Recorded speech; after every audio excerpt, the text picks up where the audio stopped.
Vijendra remedies channel में सभी दर्शकों का हार्दिक स्वागत एवं अभिनंदन।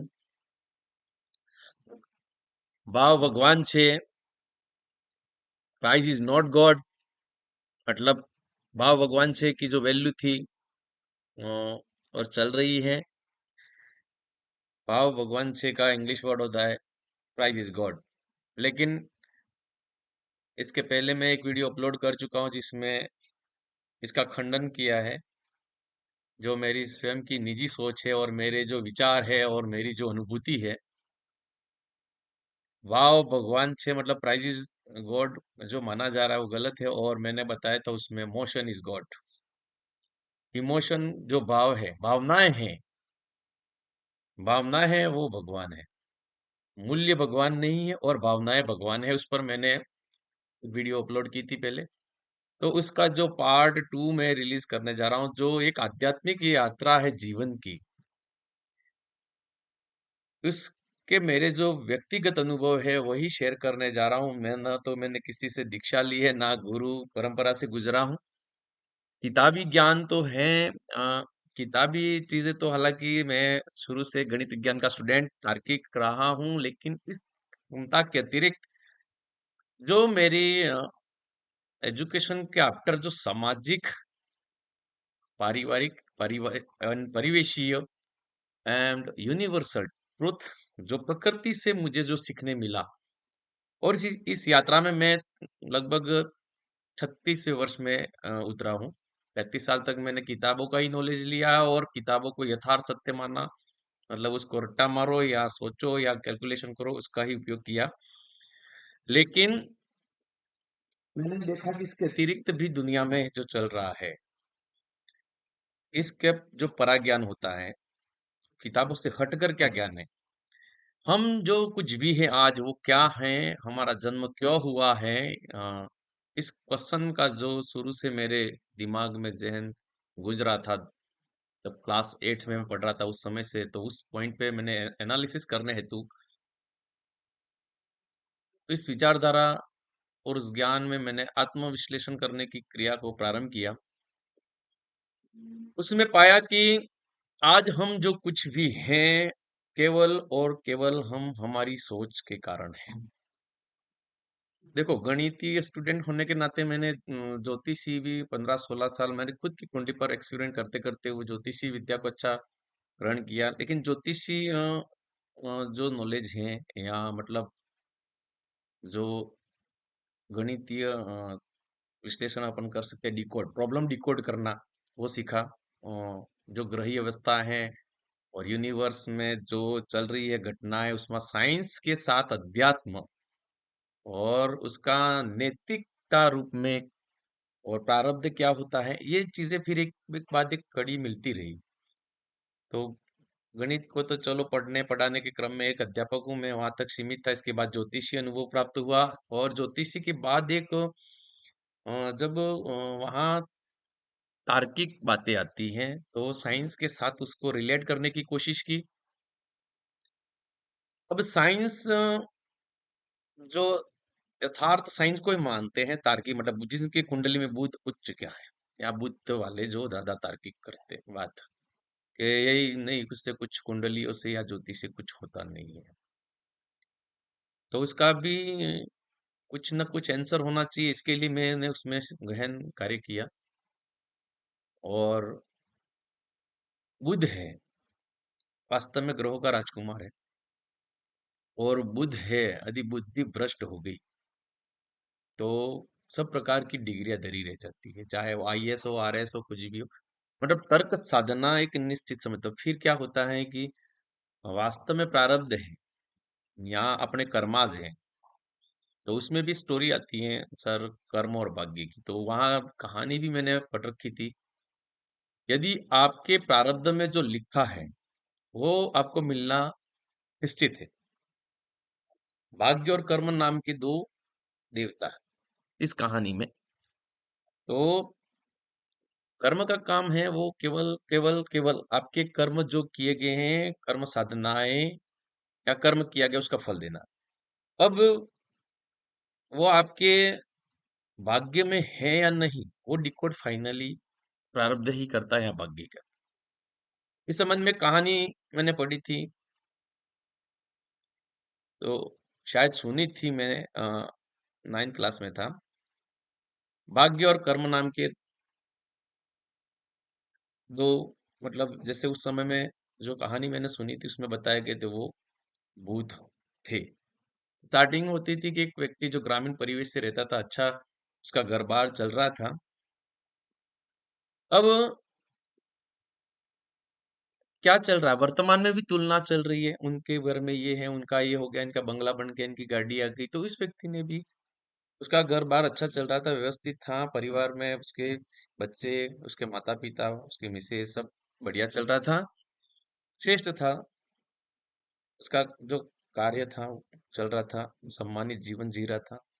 यकायक उसके दिमाग में विचार आया कि मैं क्यों न अच्छा बंगला बना लूं, ये कर लूं, वो कर लूं, मतलब जो उसके भाग्य से परे था, उससे ज्यादा अचीव करने के लिए उन्होंने सोचा कि मैं यहाँ छोड़कर विदेश जाता, मतलब विदेश अभी जाते हैं तो उस समय अपने राज्य को छोड़कर अन्य राज्य में नौकरी के लिए जाते, तो उस समय क्या पैदल जाते थे, तो 5 कंडे और ये 2-3 दिन का जो भोजन होता है वो बांध के निकल गया व्यक्ति।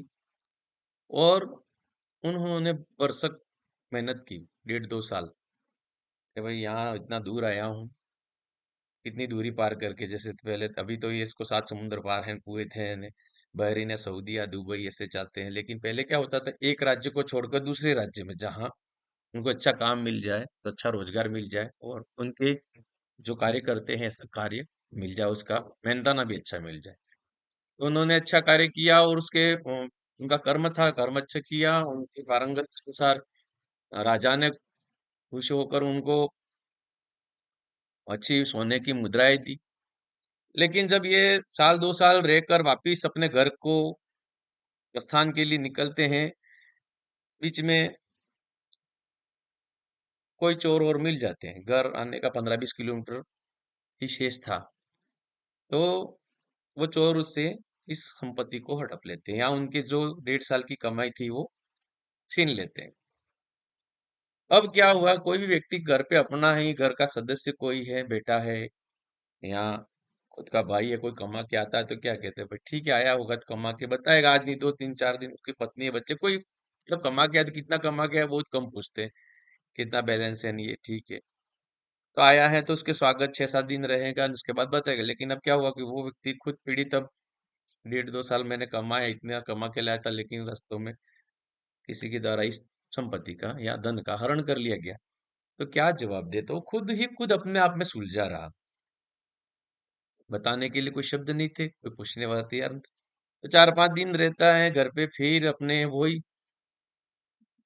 4-5 दिन का भोजन मान के और निकल जाते पुनः। इस प्रकार फिर कोई नदी नाला आता है, एक बार जंगल में कोई शेर आता है, एक कहानी इस बार बार 3-4 बार प्रोसेस में होती है, किसी न किसी रूप में, मतलब उनके द्वारा जो प्रारब्ध कर्म किया जाता है, 1.5 साल रहकर आते हैं, और उनके घर आने से पहले छीन लिया जाता है, या तो चोर मिलते हैं, या कोई जानवर पीछे पड़ता है, या कोई नदी नाले उफान आ जाते हैं, या आग लग जाती है। इस प्रकार ये पूरी कहानी है, तो 3-4 बार वो आते हैं, तो हर बार उनकी, मतलब ये जो कमाई होती है उसको छीन लिया जाता है, यथावत घर वहां जैसे चल रहा है वो चल रहा है, वो है या नहीं है, मतलब आपकी उपस्थिति या नहीं उपस्थिति प्रकृति भी कोई फर्क नहीं पड़ता है, ये भी पॉइंट इससे निकलता है। अब उन्होंने तय कर लिया कि कुछ भी आज जान चली जाए, कुछ भी हो जाए, कोई भी जानवर आ जाए, नदी आ जाए, आग लग जाए, मैं कहीं रुकूंगा नहीं। तो उस समय रात का समय चल, तो कर्म और भाग्य नाम के जो व्हाइट कपड़े धारण किए हो, जिसको भूत कहते थे उस कहानी के अनुसार, जो मैं देव मानता हूँ, कर्म और भाग्य करके, तो उस कर्म और, तो वो चने चबाते हुए रात को, ये आदमी अनवरत रूप से चल रहा था, रुका नहीं, कुछ भी आ जाए अपने को इस बार को घर पे ले जा, ये जो कमाया हुआ धन है वो तो कम से कम घर वालों को बता सकते। तो कर्म, जो व्यक्ति था वो मतलब भूत रूप में, उन्होंने बताया कि देखो भाई मेरा काम है, आप जो भी जातक है या कोई व्यक्ति इस सृष्टि में प्राणी है, जो भी जीव है, जितनी मेहनत करता है, जितना कर्म करता है, उसका मेहनताना या फल है वो मेरे को देना है। उसके पड़ोस में ही चल रहे भाग्य नाम के तो उन्होंने कहा कि भाग्य को कहा, संबोधित करते हुए कर्म ने कहा कि भाग्य, देख मेरा काम था, जो कर जितना कर्म करता उतना उसको देना है। उस समय भाग्य कहते, हे कर्म, तूने इस व्यक्ति को जितना कर्म किया हमेशा दिया है, आज नहीं 2 से 3 बार पहले भी 2-2 साल ये प्रयास कर चुका है, अच्छा कमाया, मोहरे लाया रही। इस बार ये चोर ले गए, एक बार उसके जानवर पीछे पड़ा, एक बार आग जल गई, एक बार नदी आ गई, इस बार अपन कुछ नहीं आया तो अपन आए। मैं कह रहा हूँ मेरे द्वारा लिखा गया है, मैं भाग्य हूँ, मेरे द्वारा उसकी भाग्य की लेखनी में लिख लिया गया है कि इसका कोई बैलेंस नहीं रहना चाहिए खाते में।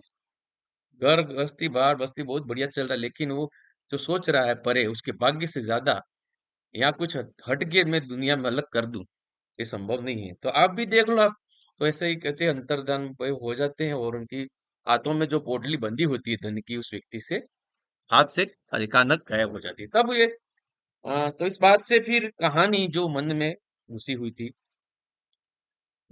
तो इसका शीर्षक ये था कि लास्ट में कि आप कितने भी हाथ पांव मार ले, भाग्य में जो लिखा है वही रहता है।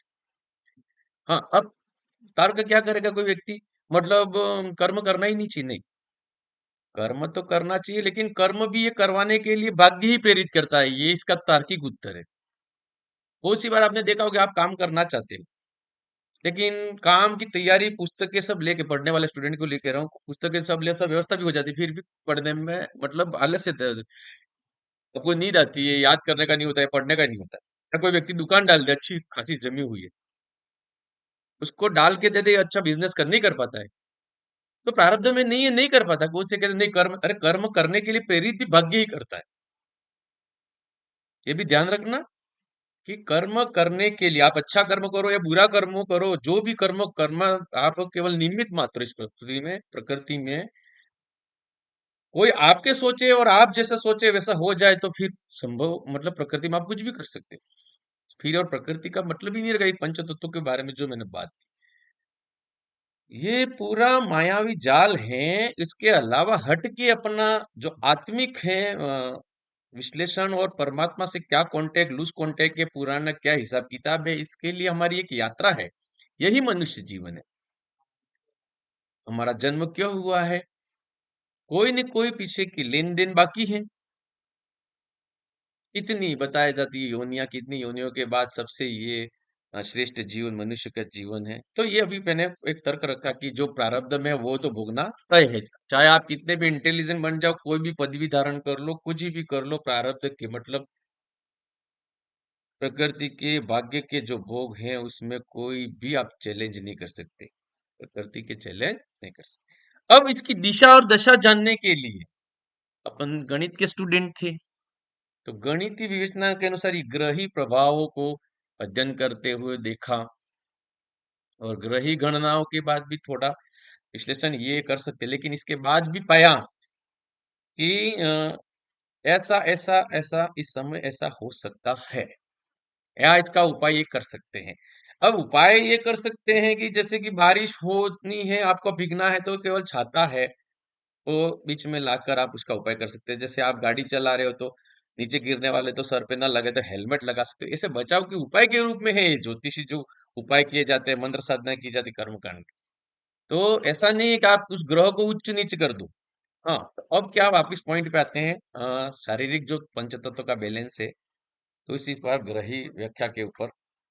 अब ग्रही अवस्था में क्या होता है,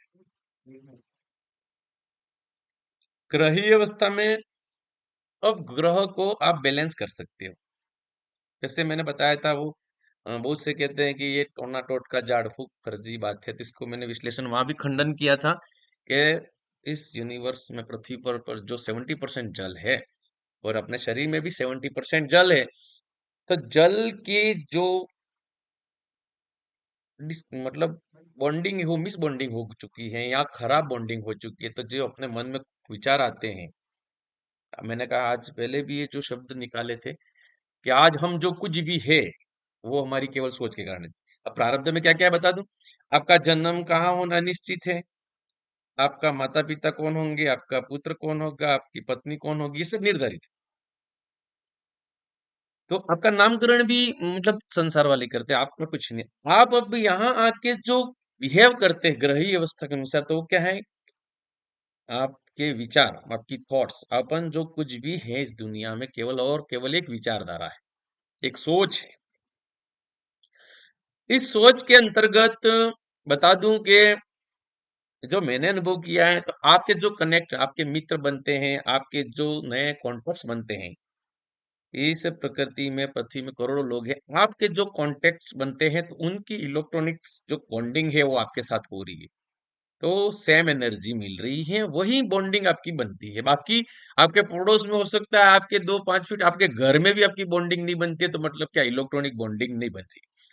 अब इस इलेक्ट्रॉनिक बॉन्डिंग को क्लियर करने के लिए ही ये ग्रही अवस्थाओं का अध्ययन किया गया, और उसको बैलेंस करने के लिए उपाय, जैसे कि रिश्तेदारों में बहन और बुआ होती है आपकी, बुध ग्रह होता है, भाई होता है, मंगल का कारक होता है, जमीन होती है मंगल का, माता होती है वो चंद्र का कारक है, पिता है वो सूर्य का कारक है। इस प्रकार जो रिश्तेदारी है आपसे जुड़ी हुई है, वो भी एक कहीं ना कहीं ग्रही होता है, मामा होते हैं, वो राहु संबंधित कनेक्ट होते हैं, जो प्रॉफिट देते हैं या नहीं लॉस, तो राहु की जो कलयुग का राजा है। तो इस प्रकार देखो, ग्रही अवस्था हर प्रकार का जो शास्त्र है उसका तो अनंत सागर है, लेकिन इन अनंत सागरों के बीच में एक सूक्ष्म, एक जीवन को बैलेंस करने का तत्व निकालने की ओर व्याख्यान।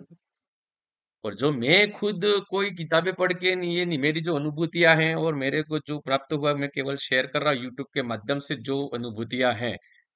इसके अलावा शास्त्र, चलो अब ये ज्योतिषी को साइड कर देते हैं। अब आ जाते हैं जो पंचतत्व के बारे में, तो पहले बोल चुका हूँ, अब बोलना नहीं है। ग्रह के बारे में तो डेली बोलता रहूंगा, वीडियोस आते रहेंगे। अब आते हैं चंद्र, जो मन के हारे हार है, मन के जीते जीत। तो चंद्र राशि पर आपका नामकरण होता है, वो तो ज्योतिषी में हो गया। अब आता है मस्तिष्क की बात करते हैं। अब जो कुछ है उसमें चेंज कैसे कर सकते हैं, प्रारब्ध का तो है।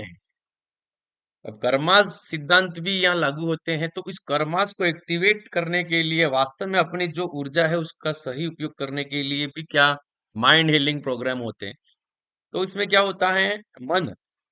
तो मन क्या है, इसके ऊपर 5 इंद्रियां हैं, जैसे पंचतत्व, इस प्रकार यहाँ 5 इंद्रियां है, पांचों इंद्रियों को बैलेंस करना, कंट्रोल करना, कौन कर सकता है, देखो, इस पूरे शरीर या आत्मा का जो मतलब मालिक है वो आत्मा है, क्योंकि अपन तो परमात्मा और आत्मा की बात करते हैं, जीव तो केवल किराए की बात है, ये तो इसको कभी भी छोड़ सकता है। इस आत्मा के जहन में क्या है, तो जब तक सूर्य प्रबल होगा, आत्मा, आत्मा से निकली हुई चीजें सब काम करती है। देखो, मन तो विचार है, वो बदलता रहता है। मन क्या है,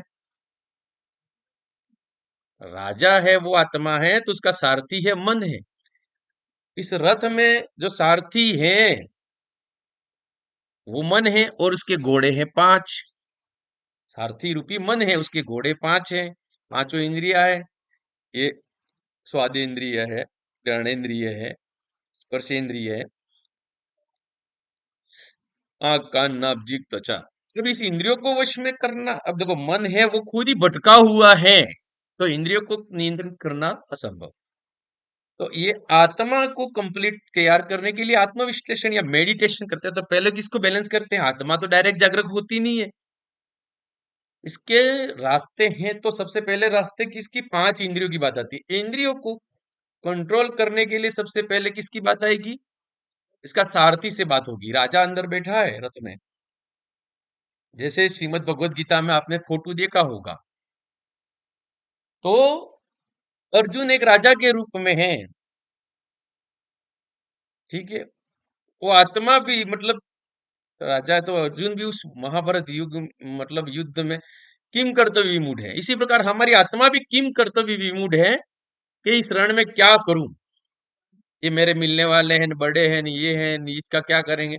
तो इसी प्रकार हमारी आत्मा भी इस कलयुग में और इस जीवन या पृथ्वी तत्व पर हमने जन्म लिया है, तो इस प्रकार किम कर्तव्य विमूढ़ बैठी हुई है। और इसका सारथी कौन है, श्री सावलिया यहाँ पे बैठा है। तो यहाँ इस प्रकार रथ में श्री कृष्ण जी बैठे हैं श्रीमद् भगवत गीता में। और श्रीमद् भगवत गीता में जो जो फोटो केवल भगवत गीता पे लिखा है उसके ऊपर विश्लेषण करा, आगे अंदर नहीं जा रहा हूँ, अभी तो बहुत बड़ा लेक्चर होगा इसके ऊपर।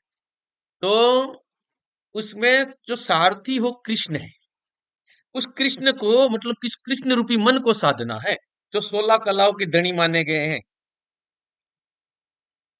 और चंद्र, मैंने बताया आप, ये जो मैंने अनुभव किया है वो, मैंने कोई किताब ऐसी पढ़ी नहीं, लेकिन जो यही देवी कृपा से या जो थोड़ा ऐसी इलेक्ट्रॉन से मेरे को जो मेरे माइंड में आ रहा है वो बोल रहा हूँ। कोई लिखित रूप के मैं नहीं लेके कोई पाठ के किताबें लेके बैठा हूँ। तो 16 कलाओं के धनी रोहिणी नक्षत्र में जन्मे श्री कृष्ण की ये कला, तो वो मन, वो सारथी बने हुए हैं। उसको लिंक कर रहा हूं मैं सीधा वहां पे। तो मन है, मन का जो देवता कौन है, चंद्र है, और चंद्र पे ही अपना नामकरण होता है। वो चंद्र जिस राशि में बैठा है, तो चंद्र खुद है वो 27 नक्षत्रों के साथ, मतलब उनकी पत्नियां थी 27। तो इसको कंट्रोल करना सबसे पहले, इसलिए बैलेंस किसको किया जाता, मन को, चंद्र को। चंद्र को कंट्रोल कर लिया, तो इस कंट्रोल करने के लिए प्रोसेस क्या है, तो मेडिटेशन, ध्यान साधना, त्राटक, ये सब इसके कारण है। अब मन को कंट्रोल, मन को ही मालूम हो गया, मन को पहले इंद्रिय कंट्रोल में होगी, मन कंट्रोल, तब इस आत्मा को पता लगेगा कि मेरा इस जन्म क्यों हुआ, क्या सार्थक है, क्या उद्देश्य है। तो इसके लिए इस भगवत गीता में जो चित्र अंकित है उसमें क्या है, सारथी है मन रूपी कृष्ण, राजा रूपी अर्जुन, किम करते, और इंद्रिया जो पांचों घोड़े रथ में लगे हुए। इसको कंट्रोल करने के लिए सबसे पहले किसको मिलना पड़ेगा, सारथी को। सारथी ही घोड़े को रोक सकता है, पांचों घोड़ों को रोकना है, डायरेक्ट एक एक घोड़े को आप रोक नहीं सकते। तो आप पहले सबसे पहले किसको पकड़ोगे, सारथी को। सारथी कौन है, श्री कृष्ण। और यहाँ अपने शारीरिक रूप से अपने जीव जो धारण किया हुआ है रूप, उसमें कौन है, मन। तो उस मन को केंद्रित करने के लिए क्या करना पड़ता है, मेडिटेशन या अध्यात्म शांति। इस मन की शांति के लिए सब कुछ किया जाए। मन की शांति मिली तो फिर आत्मा में शांति, फिर हाथ में। अब इसके बाद आता मन की बात होगी। अब आ जाते हैं मस्तिष्क की बात। इस दुनिया में संभावनाओं का भंडार है, लेकिन क्या है, अपने माइंड में ही इतने ब्लॉक लगा रखे हैं कि आगे इसके बाहर अपन सोचने पर बाउंडेड है। ये बाउंड कैसे लगा, हमारे परिवेश में ऐसा चल रहा है। बस हम हमारे घर से ही बात करते हैं, बच्चों को बता दिया तू ये करेगा, ये होगा, ये होगा, सब शर्तें रख दी।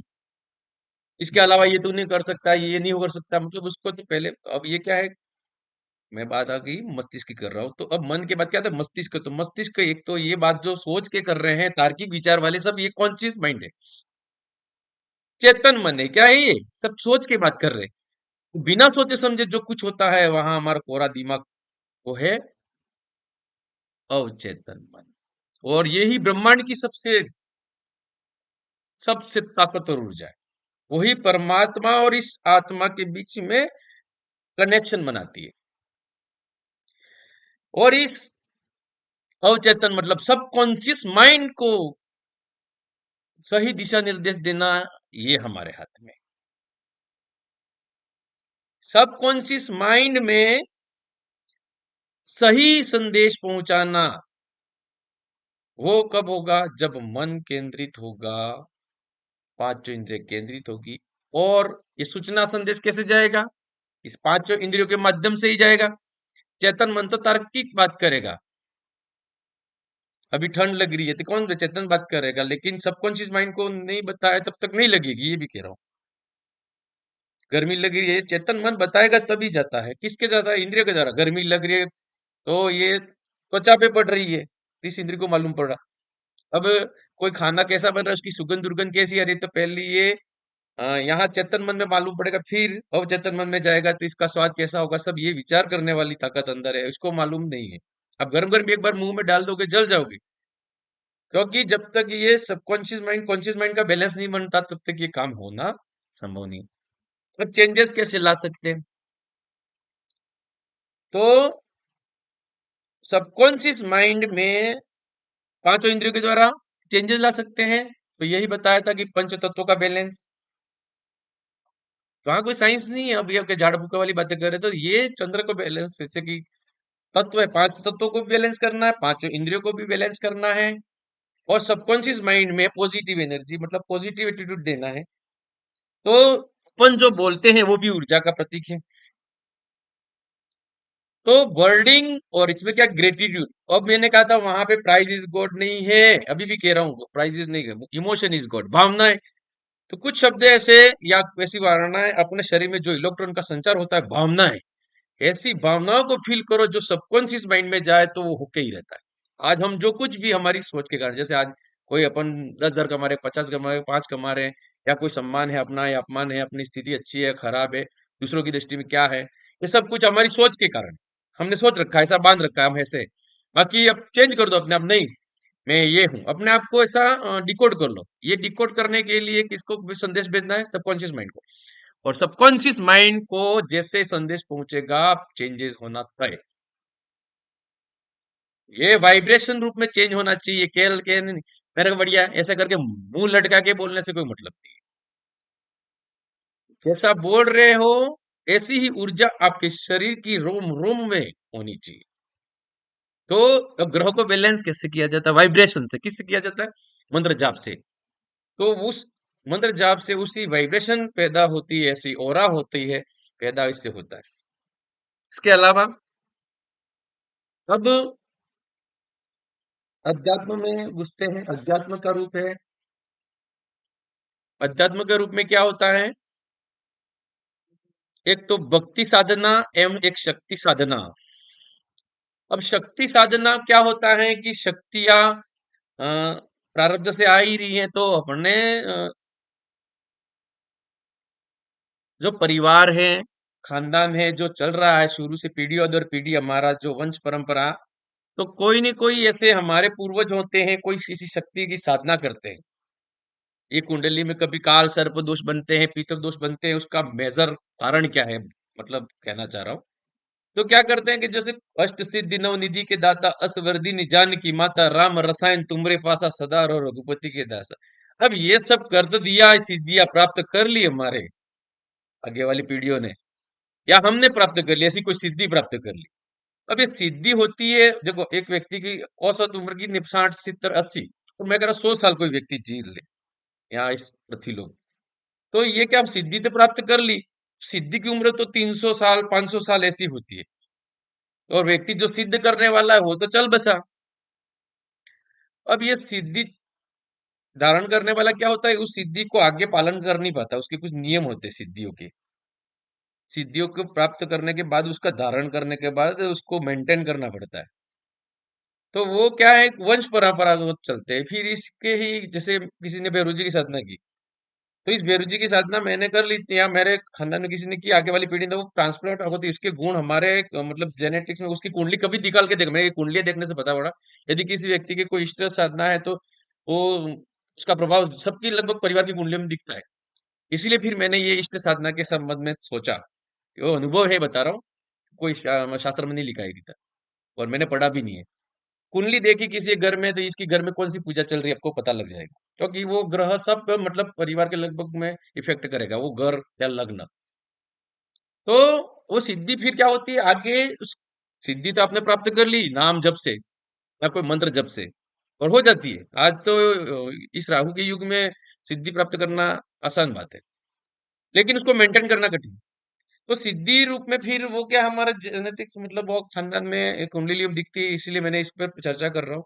तो आगे जाके वो क्या होता है, वो सिद्धि है ना, वो उसके जो मेंटेन करने के तरीके होते हैं, रीति रिवाज, उसकी परंपरा होती है, हर 12 महीने में क्या भोग भाग करना पड़ता है, उसका पूजन अर्चन करना पड़ता है, वो आगे पीढ़ी नहीं कर पाती है। तब सिद्धि तो 300 500 साल के लिए होती है, 1000 साल की कोई अच्छी इतनी जापित किया हो, उसकी प्रसिद्ध हो, आशीर्वाद मिला हुआ है, वो व्यक्ति तो चल बसा, लेकिन आगे उसका पालन नहीं करने पाते, तो वो क्या होता है फिर अगली नहीं तो तीसरी पीढ़ी में, इसलिए कहते हैं हर तीसरी पीढ़ी में कोई पागल पैदा होता है, कोई महान व्यक्ति के आगे पीढ़ियों में।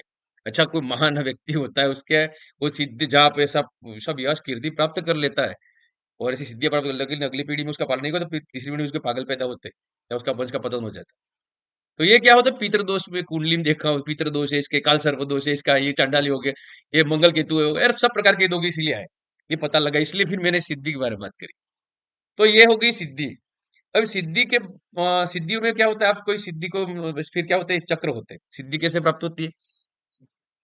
सिद्धि प्राप्त में पहले तो ये इंद्रियों वाला बता दिया मैंने, 5 इंद्रिय, मन है ने आत्मा। अब चलो इसमें चक्र होता है। और ये अपने सूक्ष्म जो शरीर होता है, ये भौतिक शरीर है, इसके अंदर सूक्ष्म शरीर होता है, सूक्ष्म शरीर में वो चक्र होते हैं। चक्र 7 प्रकार के होते हैं, वो पूर्ण नाम हम नहीं बताऊंगा अभी। वो चक्र जागृत कहते हैं। अब तो किसी का है, कोई ना कोई एक चक्र जागृत है, किसी का जैसे वाणी जैसे बोल दी होता है, तो कोई एक चक्र जागृत है, ओके, लेकिन वो वाणी कभी कभार गलत निकलनी है, फिक्स है, ये सीधे न अपने देखा है। और इसी प्रकार चक्र जागृत हो, स्वादिष्टांग जागृत है, तो खाने पीने में ही लीन रहते हैं, नो कुछ अ, मणिपुर ने ये सब चक्र है जो चक्र। अब चक्र जागृत करने में क्या होता है? चक्र जागृत करना वो कठिन काम है, लेकिन सिद्धि तो ये इसके बाद देवी शक्ति के बारे में मैंने बता दिया, तो पितृ दोष नहीं होते हैं, उसका उपाय भी बता देंगे। लेकिन ये चक्र जागृत होता है, उसमें क्या होता है? नाम जाप।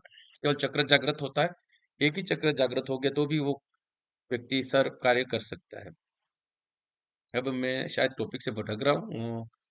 चक्र जागृत के बारे में पूरी वार्तालाप इसमें नहीं कर पाऊंगा, इसीलिए बाकी जो पहले पितृदोष ने ये बताया कि इसके कारण क्या होती है, देवी शक्ति साधना की होती है, जिसके अनुसार कह रहा हूँ कि ये सब पालन ना हो तो कोई बात नहीं, जब साधना करनी चाहिए। जब साधना में क्या होता है? सर्वे भवन्तु सुखिनः, सर्वे सन्तु निरामया, सर्वे भद्राणि पश्यन्तु मा कश्चित् दुःखभाग् भवेत्। और ये चीज में क्या होता है कि किसी के भले के लिए, यहाँ लोग लोगों की भलाई के लिए, या जनहितार्थ, या षष्टि हितार्थ, ऐसे काम होते हैं, तो उसमें ईश्वरी शक्ति आपको अ, अब फिर जन्म क्यों हो, इसका प्रश्न का उत्तर धीरे धीरे आ रहा है ना। इसीलिए मैं वीडियो आज रिलीज कर रहा हूँ कि किसी व्यक्ति का जन्म या पृथ्वी पे किसी आत्मा का जन्म इसलिए होगा, वो इज ए डोनर के रूप में, गिवर, मतलब दाता के रूप में। आज आपने एग्जाम्पल भी बता देते हैं, किसी व्यक्ति को मतलब किसको क्यों याद किया जाए? किसी त्याग के लिए याद किया जाता है। हाथ यूं भिखमंगों के लिए नहीं किया जाता है, कोई मांगने के लिए या यूज करने के लिए किसी का मांग के कर लेने से कभी नहीं होता। डोनर, जो दाता है इस पृथ्वी में, यूनिवर्स में, कोई ना कोई दाता त्याग करता है, जैसे कर्ण दानी था, क्या दानी था, जो भी था। इसी प्रकार कोई किसी ने, राजा बलि ने ये दिया, किसी ने दिया, मतलब कोई त्याग करता है, उसी का नाम अमर होता है, बाकी कुछ नहीं है। और लेने वाले फुकड़िया कितने भी होते हैं, उसका कोई नाम निशान नहीं होता इस प्रकृति पर। तो ये मतलब ये अपना जन्म क्यों हुआ? तो कोई न कोई डोनर के रूप में, यदि आपके पास ज्ञान है तो ज्ञान भी दो, कोई भी चीज हो आपके पास इस पृथ्वी में दे के जाओ, तो ही आप याद किए जाओगे। पैसे हैं तो भी दान किया जाए तो उसका नाम, अब आप मंदिर में भी जाके नाम दिए तो डोनर डोनर के रूप में नाम लिखा जाएगा, किसने लिया वो नहीं लिखा जाए। आपने किसी को चंदा दिया नहीं, आप कहीं भिखमंगे जो रोड पे घूम रहे उसको 1 लाख रुपए दान किया, दान लिया 1 लाख पता है, लेकिन किसको के 2-2 रुपए मिले, 5-5 मिले, किसने लिए, पहले किसने लिया, किसी का नाम नहीं लिखा जाता। मतलब जो डोनर है उसका नाम आएगा, बस लेने वाले का नाम है, सबसे पहले किसने लिया ऐसा काम नहीं आएगा, मतलब लेने वालों का नाम नहीं इस दुनिया में नहीं रहेगा यथार्थ। जो कोई भी दो, आपके पास जो कुछ भी है देने की कोशिश करो, दुनिया में कोई ना कोई तो लेगा, और लेने वाले बहुत पड़े दुनिया में। तो लेने वाले की लाइन में मत लगो, लेने वाले की लाइन में लगे हो, उनका पतन निश्चित है, इस पीढ़ी में नहीं तो अगली पीढ़ी में। फोकट में नहीं लेना चाहिए, इस दुनिया में यथार्थ अपना जीवन जीवन है जो, तो अपना सूक्ष्म शरीर ये ऐसी ऊर्जा और प्राप्त कर लेना चाहिए जो किसी कुछ में कुछ दे सके, निस्वार्थ भाव से दे सके। और यही उसकी पहचान है, वही अजर अमर अविनाशी अविकारी अगरी अविचलित अमले अविनाशी काम धेनु सतचित आनंदा जय गंगा सीता, यही परिभाषा है डोनर। बस इस प्रकृति में, प्रकृति पर क्यों आया? कोई नहीं, कोई दे सको, अब जबरदस्ती दे सको, कोई दूसरा मोटिवेट करे ना, वो नहीं है। खुद की आत्मा जब उस रूप में आ जाए, तब ये अपने आप कार्य क्रियाकलाप होते हैं। अब ये सब चीजें रुकी क्यों होती है? क्योंकि बंधन तो पहले बता दिए, एक तो पंच इंद्रियों के ऊपर पहले मन कंट्रोल करो, ये फिर चक्र जागरण करो, ये ग्रह जापन, ये मेथड बहुत सारे। अब हीलिंग द वर्डिंग, तो सबसे पहले अपन जो शब्द बोलते हैं वही यथार्थ सिद्ध है। ये नहीं होगा ना, वो नहीं होगा, रोते मुंह से ये काम होगा। पहले के पंच मंत्र को, पंच तत्व को अभिमंत्रित किया जा सकता है अपने शब्द शक्ति द्वारा, शब्द की इलेक्ट्रॉन या भावनाओं के द्वारा।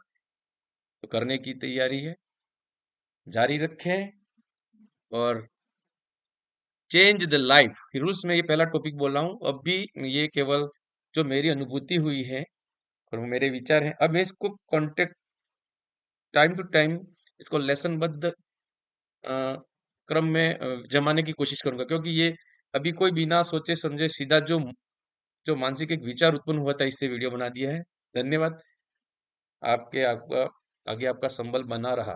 तो इसी प्रकार में जो मेरी अनुभूतियों के वीडियोज़ है, कोई लिखा-पीखा नहीं, कोई जमा के अक्षर नहीं लिख सकता। मेरे जो मन में विचार है ऐसे प्रदर्शित कर दूँगा। आपके आशीर्वाद की ज़रूरत है। Thank you. जय हिंद, जय भारत, जय कृष्ण। जय शावले शेठ।